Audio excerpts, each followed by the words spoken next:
You know, it's been a while since I updated you on what's going on in van life and everything, so that's what we're gonna do this video. So, my friend Ivan, what do you think of the view? Right now, we're in the best place in the world. I'm with my best friend, known him for 5 years, but I haven't seen him in 10 years. So, how many years? Do I know him for 15 years or do I know him for 5 years? So, I don't know the map. But we're having a good time in Tijuana. Gonna have a few like tequilas. Ivan's strong suit was never math, guys. So, today, it feels very beautiful. Life is good. You know? It's grand, no? Good. Peace out. For the day I break these chains, I'm bound for the life of the simple things. Now, I have been really pretty focused on just like sharing with everybody what's going on with the weight loss and everything challenge that I was having with Nomadic Fanatic. And I hadn't really been talking about what's been going on in my life here. I did end up spending some time hanging out with a college buddy that came all the way from Rwanda to see me, which was pretty awesome. We went and spent some time in Mexico. Ivan and I just dropped off my van over here in a parking lot. We're getting ready to cross over to Tijuana into Mexico. And we're doing that to just go and do this local guided tour. And it's gonna be kind of a walking tour and a public transportation tour. So we're gonna go get a locals experience over there. Since there's a lot of laws as far as like car insurance and everything, and situations in Mexico are kind of complicated when it comes to,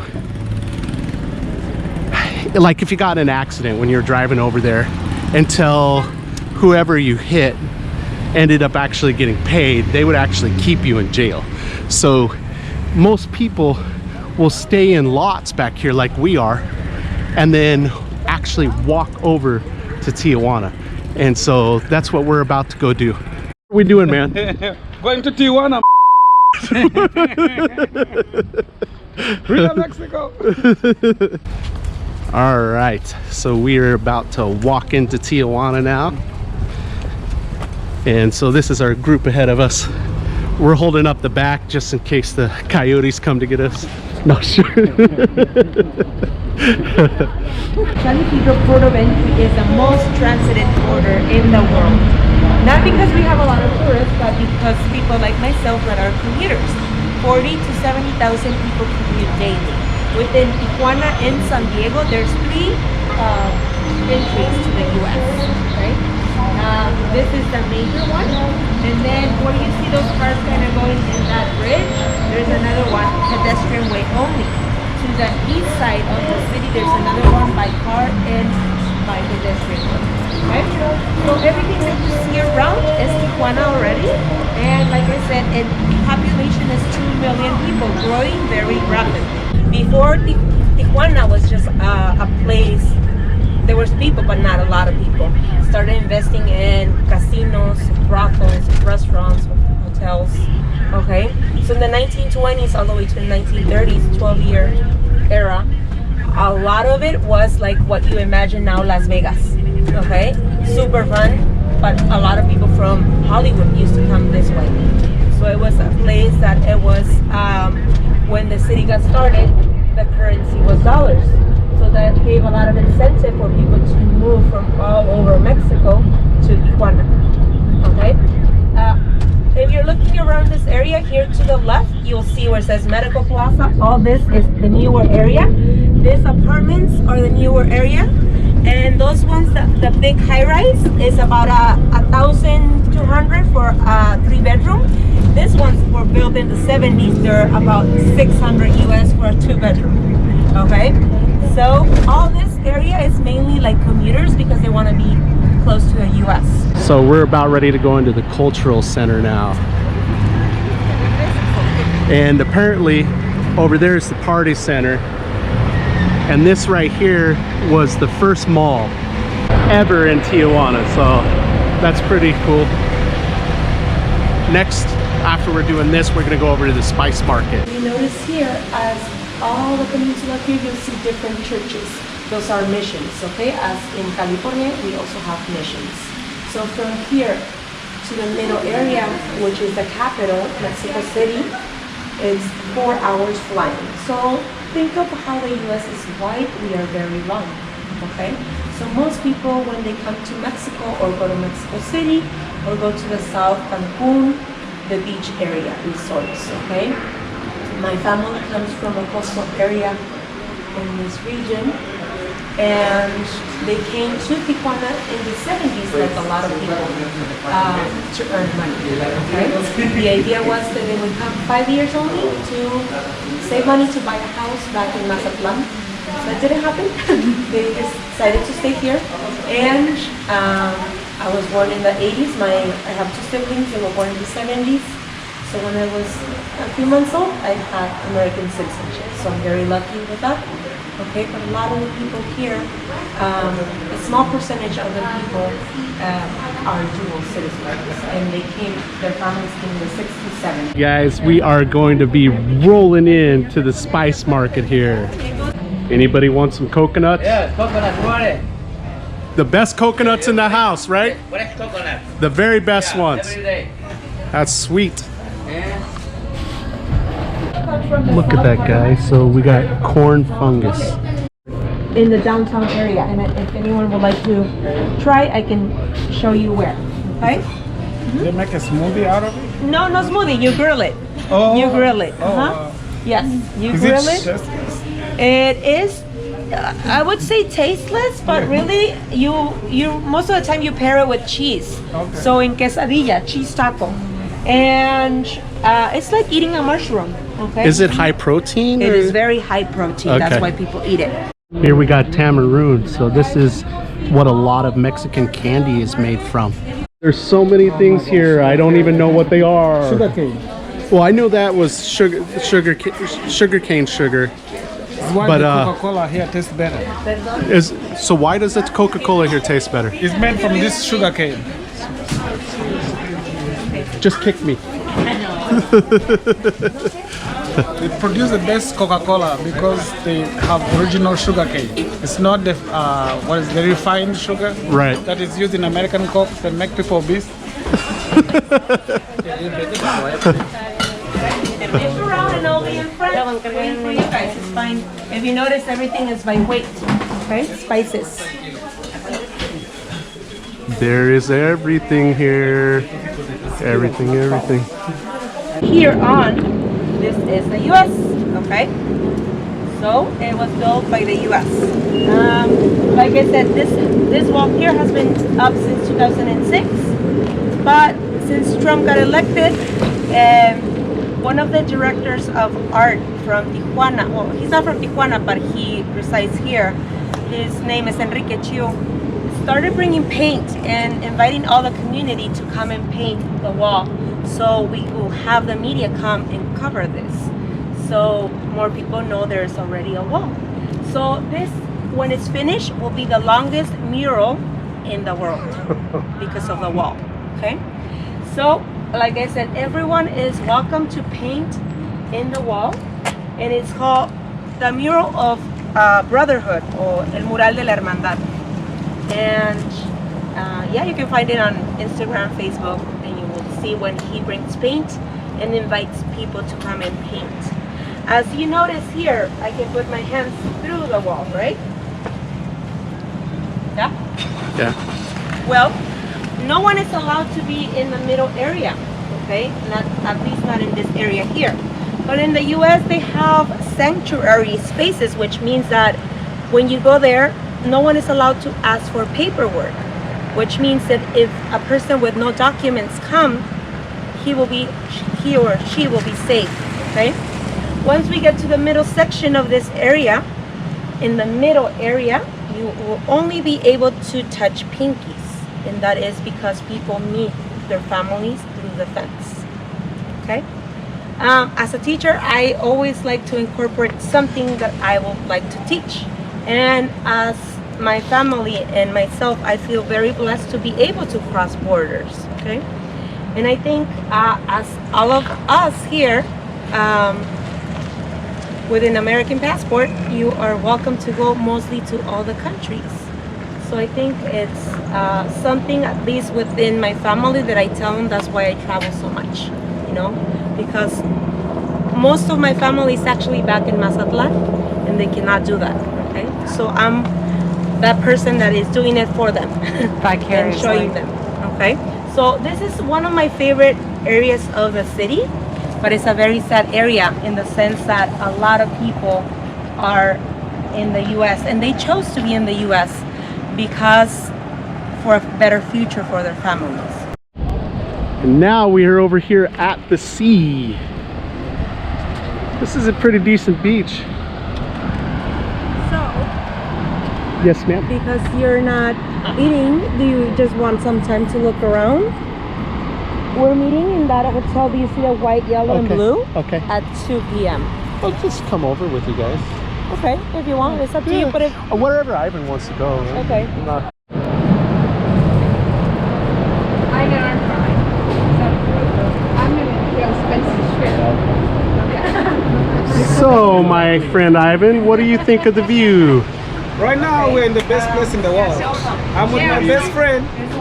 Known him for 5 years, but I haven't seen him in 10 years. So how many years? Do I know him for 15 years or do I know him for 5 years? So I don't know the map.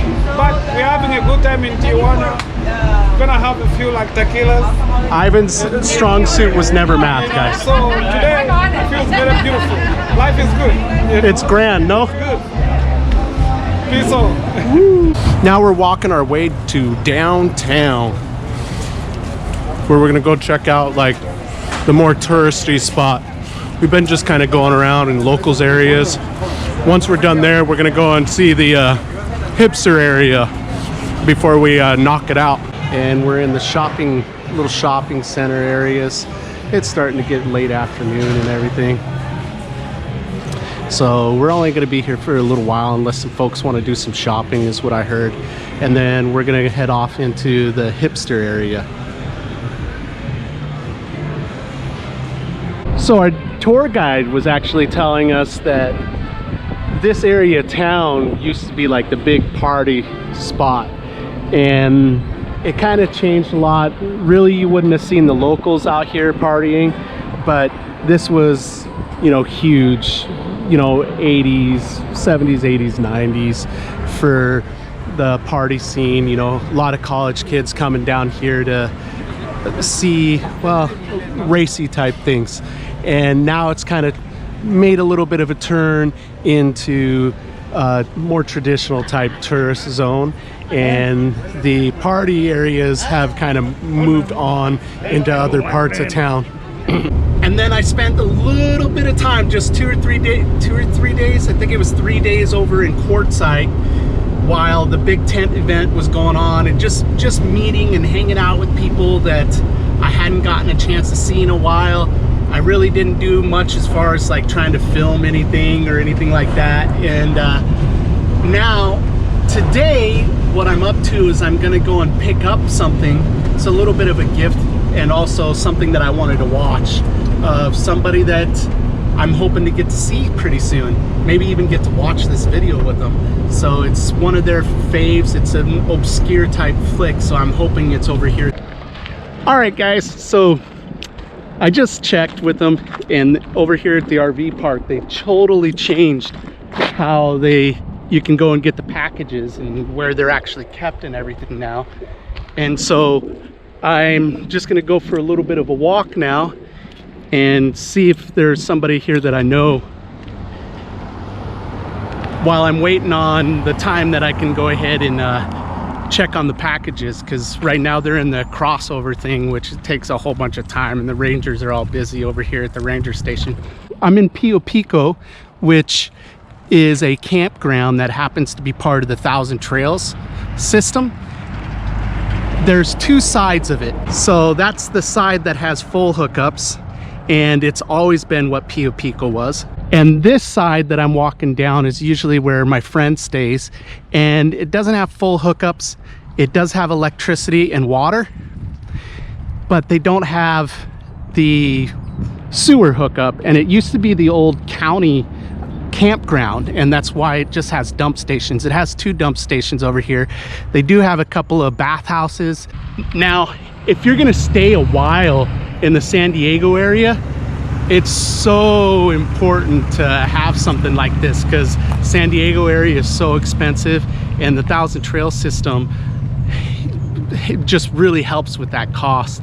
They have a kind of a couple of setups. I only ever had the basic membership, where I could spend 2 weeks in here, and then I have to spend a week out of the system, out of the whole Thousand Trail system, and then I can come back in and spend 2 more weeks.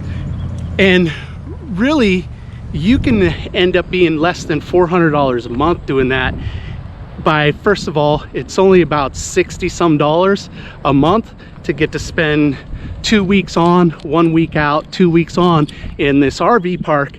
And then what I would do is I would go and pay for a week at a county park that's not too long from here and stay there for a week. That was $2 something. And so I worked out the numbers, and like all of the costs associated with it came out to like $385 a month in San Diego. So that's crazy. Like a lot of the parks, RV parks here, that's what it costs to stay here for a week. I'm back in San Diego because I'm working again, and every 2 years there's an opportunity. It's like connected to politics, so it's really no fun, but every 2 years there's an opportunity to earn pretty good money here. It's not unheard of to make, you know, $1,500 to $3,000 a week. I'm not doing nearly as well this year as I did 2 years ago. Part of it's me. I don't have as thick of a skin as I had built up last time when I left. And then the other thing about it is that just the way politics has been, it's been getting kind of ugly and everything. But, you know, you could still, I still been able to, you know, save for my contact lenses. For you guys that don't know that situation, I just actually had my most recent scans. It wasn't like it didn't appear to be very good news. We sent off for a blank that I'm gonna try for an adjustment to my prescription. It'll be a couple weeks before it comes in. And we found out, according to these scans, why I'm not able to drive at night right now. I mean, you know, just my cornea is getting really cloudy, as you can see from these scans. But, you know, I'm really crossing my fingers that maybe these new lenses, this new set of prescription might help a little bit. Really don't know. The doc can't tell me for sure, you know, because night situations are totally different than day, because you have so much less light, and then the light that you do have at night is so much more intense. And that's why the cloudy regions in my scans are probably where all the star bursting is going on. That's keeping me from being able to safely drive at night. I'm kind of planning to be here probably at least another month and a half, maybe 2 months. Kind of depends on how work goes. It could be slowing down to a stop here soon, and just things have been so much more hectic than it was 2 years ago. You know, everything always changes. I mean, the money I've earned while I've been here has been pretty decent. I'm now trying to save up for my MRI, which I'm a little bit behind on, so I got to take care of that. Once I got all that medical stuff taken care of, then I'll be making my definite plans moving forward for this year. I was hoping to do well enough here. I haven't been quite doing that well, but I was hoping to do well enough here to actually get a new rig. So that's kind of on the horizon and in my mind. All right, so we officially have a YouTube star cook on the channel today. So what are we making, dog? What are we making? As I put hot sauce in. What are we making? It's a marinade that I just picked up. That's a weird looking marinade. I know. No, I learned with chicken. Ironic with chicken, that if you actually use hot sauce and just a little bit of it, it gives it I know, it just makes it juicier. Now I'm having you stare at the pan because he's scared of the camera. So all of this is going in the marinade? A couple of them are for Vince's stuff as carne asada. Okay. And I also am gonna ask him to grill some onions. Officially doing it right over here too. We're gonna be using the mesquite charcoal, not fooling around. Looks like you got more meat than marinade, man. I know, I need to fix that, but you know, it soaked most of it up. All right, so now we're looking pretty over here, guys. I've made a lot of money off of photography. This was a citrus marinade, so this tough meat should be pretty good, right? Yeah. It ended up getting dark before we were done grilling up the meat. So we were using flashlights and stuff. This camera's terrible in low light, so I didn't film anymore, but we had a good time. I am getting a little bit of time to, you know, just hang out with some other RVers and van lifers and stuff, but primarily I'm focused on work right now, and I'm hoping to be done within a couple of months and back to being on the road. We'll see how everything plays out depending on how work goes. There's some stuff that's kind of up in the air just because it's so tied to politics, and I'm doing pretty good, not as well as I did a couple of years ago. I don't know how much of that is me and how much is just the political environment so much more hectic this time around. I think the latter has to have some part in it. Anyways, you guys, I hope you guys are all doing wonderful, and I just want you to know to get out there and connect with people, live your big story, and make sure you do something every single day to reduce world suck. Peace, guys.